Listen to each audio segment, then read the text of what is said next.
Welcome back, students. Master Spleen in the building. So when was the last time you got super excited and hyped about a community day? I would say 1 year ago for the Gibbo, but this weekend we will have the Deino Community Day. So a fan favorite, a cool shiny, a rare mon that usually is only available in events or in eggs. So this is going to be a great opportunity for you to grab good specimens for the Master League, for a Great League, for Ultra League if you want to run them in PvP. And in this video we are going to analyze the potential of the entire Deino family when it comes to PvP.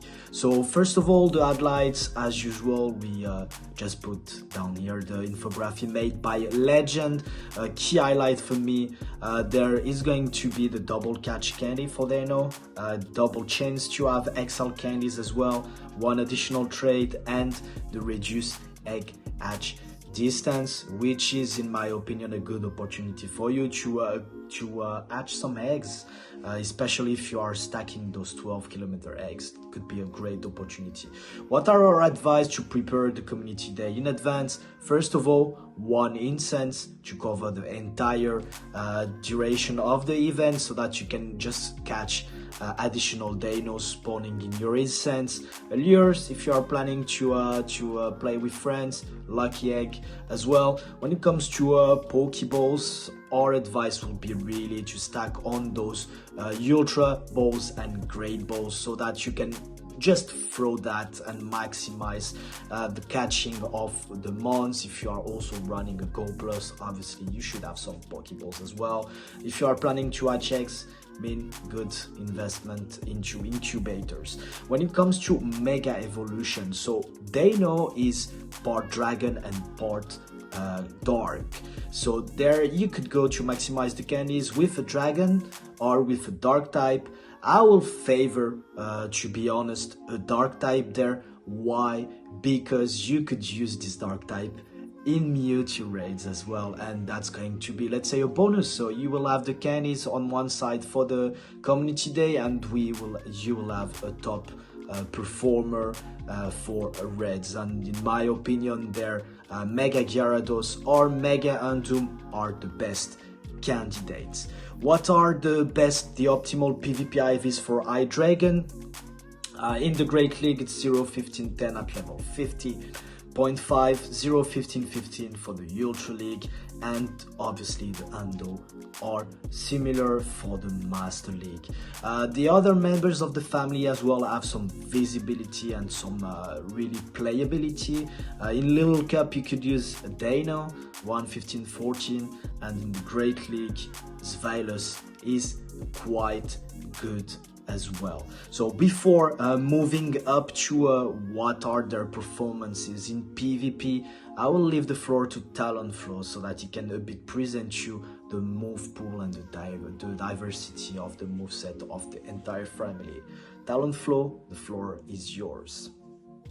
Hi, we are back with another analysis, and this time we'll cover the movesets of all 3 evolution stages. Deino has a decent moveset with Dragon Breath, Body Slam and Crunch. Dragon Breath is the better of the 2 quick moves because of its great damage while having decent energy gain, and it is a 1-turn quick move. Combine that with Body Slam and Deino can use a charge move each 12 or 11 turns. Deino also has Crunch, which takes 15 turns to charge up. The high damage of Dragon Breath and the chance of Crunch of lowering the opponent's defense is a nasty combination. The moveset of Zweilous is very similar to Deino, but Crunch is replaced with Dark Pulse. Dark Pulse is worse because it takes 2 extra turns to charge up, and Dark Pulse does not have a chance for a defense drop. So this is a downgrade, but the moveset is still pretty good. Unfortunately, Hydreigon loses access to Body Slam, and it doesn't have a replacement for a spammy charge move, and Hydreigon needs 17 turns to reach its first charge move Dark Pulse. This is even slower than Azumarill. Good thing that Hydreigon will now get access to Brutal Swing. At time of this recording, we don't know the energy value of this move. We think it's 40, but 35 and 45 are also very likely. Less energy equals better, obviously. And if the move requires 40 energy or 35, it will definitely be better than Dark Pulse. If the energy value is 45, then it's debatable. And if the energy value is 50 or more, then the move is trash and we should just stick with Dark Pulse. Dark Pulse and most likely Brutal Swing are Hydreigon's two best charge moves, but running both in the same moveset is very redundant. If you have Brutal Swing in your moveset, then you will not gain a lot of benefit of having Dark Pulse as well. So you should use the second charge move for coverage instead. And unfortunately, those other options are not great. Dark Pulse is a bad move overall, but at least it has stab. The other option, Flash Cannon, is a bad move as well, but considering Hydreigon's big fairy weakness, Flash Cannon might actually be the better choice. So overall, not a great moveset. But okay, let's see what matchups these Pokemon can win. Thanks, Talonflo. Let's move then to the performance of the on PvP. Obviously, not a huge fan here of Little Cups. I will directly jump into the Great League and I will start with Zweilous. Honestly, Zweilous is a great mon to play in the Great League. Really covering quite well the meta. You are beating most of the dark types in the one shot scenario, actually all of them.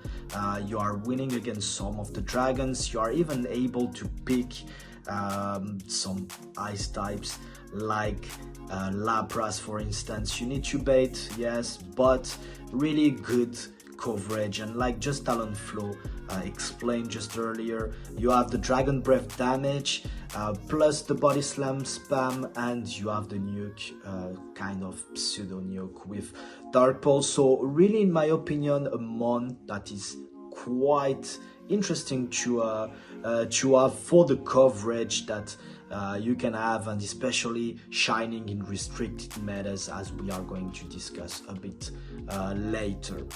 Some interesting relevant attack breakpoints and defense bulk points, more for advanced stat, but really interesting to keep in mind. Do you know, for example, that Zweilous could win the 1-0 shield against Bastiodon? For that, you need to have obviously to reach an attack breakpoint, quite harsh to get, but quite interesting breakpoint to have and to focus on, because you could also just set up a farm down. The Basti needs to throw, it will be like at 20 to 30 HP left, and then you can just have a huge farm down just after that. Another breakpoint that is quite interesting more accessible, it's on the Leaky Tank, and there you can just pick up the one shield scenario, and there is also one that is much more easy to get on the Zweilous, allowing in a way to just go straight body slam. There are other attack breakpoints, but they are less important, rather because you are it's a dominating matchup for you, or a losing matchup, and it doesn't change anything to defense or ball point as well, but less important because those are matchups that you are quite dominating. When it comes to Hydreigon, and like Talonflo already put a bit the finger on it, honestly Hydreigon is not that good, and I think it's going to lack a lot when it comes to the Great League in terms of stats. Brutal Swing could be a great addition. It's going to depend on whether it's going to be a 40 energy, which is at the moment we are recording the video, let's say maybe the most probable situation, but it could be a 35 energy or a 45 energy, and that will change a bit and give more or less viability to Hydreigon. But I think that you should run. I mean, in the Great League, you should go with Dragon Pulse or Flash Cannon. Both are viables, and there are just literally no difference between the two. But as you can see there, you see that you have less. You have just less matchups that you are big, because Zweilous is just a bit more bulkier in that regard. Basti is IV dependent, so you need to have a good, I mean, you need to have a good Hydreigon there. And for the Mandibuzz, you need to go with Dragon Pulse, because Dragon Pulse is less energy, and you need to bait with the Brutal Swing and land the Dragon Pulse. So even like that, that's the case in a lot of the matchups. You need to bait, land the nuke. So honestly, I mean, I will build definitely Hydreigon, but don't think it has a lot of play in the Great League. A bit more play there in the Ultra League, because you are beating the dragons. You are beating Dragonite, for instance. You are beating the Shadow Dragonite. You are even winning against some steals. But here in the Ultra League, you should go with Dragon Pulse. You have better matchups and better numbers. And Dragon Pulse Hydreigon can like win against the Giratina Alterated, can win against the Giratina Origin. You take on those ghost types, you take on those water type, grass types, dark types. So quite an interesting one, and I'm expecting to see quite a rise of the usage of Hydreigon in next time Ultra come into place. Here, two matchups, actually four matchups I would like to cover. Charizard, obviously you lose if it's a Dragon Breath Charizard, because he can just do super effective damage to you. Giratina Alterated, that's the same if it's a Dragon Breath one. Obviously there is a difference between Shadow Claw that's resisted and Dragon Breath doing super effective damage.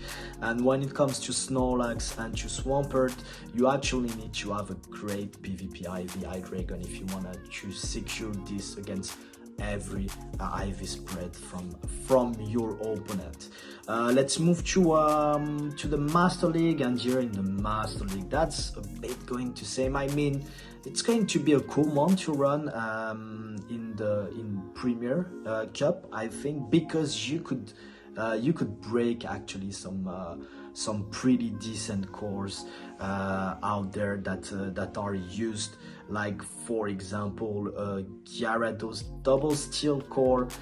Is going to be interesting to counter that, but otherwise don't think we will see a lot of Hydreigons in open Master League, because there is Dialga, there is all the threats that can really put some harm into the Hydreigon. Here one matchup that's IVD, that's moveset dependent. Sorry, obviously Gyarados waterfall against Dragon Breath. Before concluding the video, I'm going to leave a bit the floor to Talonflo for a last, let's say, analysis on the potential of those mons in Silph Cups. Talonflo, floor is yours. This time I want to start with a non-Silph Cup actually, the Little Cup.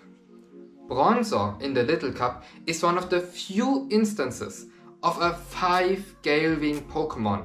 It completely dominated the meta, and Deino is one of its main counters, and thus Deino was a main part of the Little Cup metagame, and it significantly shaped the landscape.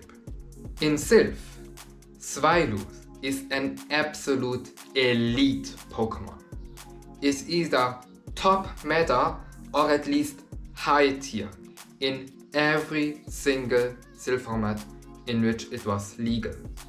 And there is no exception to this rule. To be honest, putting together those rankings isn't always easy, there are many edge cases. One of those edge cases is the format of the Season 2 Continental. Zweilous was used very rarely in this format, but a few people who did use it did incredibly well.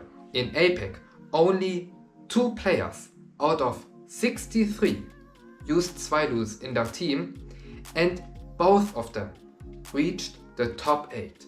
So congratulations to Sunny Cheese and Playdis. Also, Holden McNuggets qualified in North America. Afterwards, in the final rounds, which were draft tournaments, Zweilous was picked every single time. Blood41 reached top 6 in South America. Hang PJs and Savage Boy 777 reached 4th in North America and Europe respectively. And Meron won the entire tournament in APEC using Zweilous, despite getting cleaned once. Well done and congratulations to all those players. In the Season 3 Continentals, the results aren't that overwhelming, but we do have Sucks Pokemon qualifying in South America and Polymers Up qualifying in North America. Congratulations, you two! I will save us from the tragedy that is Hydreigon in Silph. Let's just not look at this and instead look at Sergio, who will conclude this video. Thanks a lot, Talonflo, and yet I'm going to conclude quite quickly with our main recommendation for this event. So if you are just, let's say, a casual player, just take those basic advice that it's just build Zweilous for Great League and Hydreigon for Ultra League and Master League. So that's going to be our advice, our primary advice. If you are a more advanced / hardcore player, then you should also focus on trying to get a Deino for the Little Cup, high stat product Zweilous for the Great League, attack weighted Zweilous for the Great League as well, to secure those breakpoints we were talking with the Lickitung, the Bastiodont in there, and the Sableye, which are, if you look at maybe not the Bastiodont, but if you look at the mons that are brought to play Pokemon Championship and to show 6-pick free Open Great League, those are mods that are important. And then I start product Hydreigon just to pick those Snorlax and Swampert matchup, and also building a Hydreigon for Master League at level 40 and at level 50. So that's going to wrap up our advice. I do hope you like that video. Don't forget to like, to subscribe, to comment, and I will wish you good preparation and a good community day on Saturday. Just enjoy out there, trainers, and see you soon.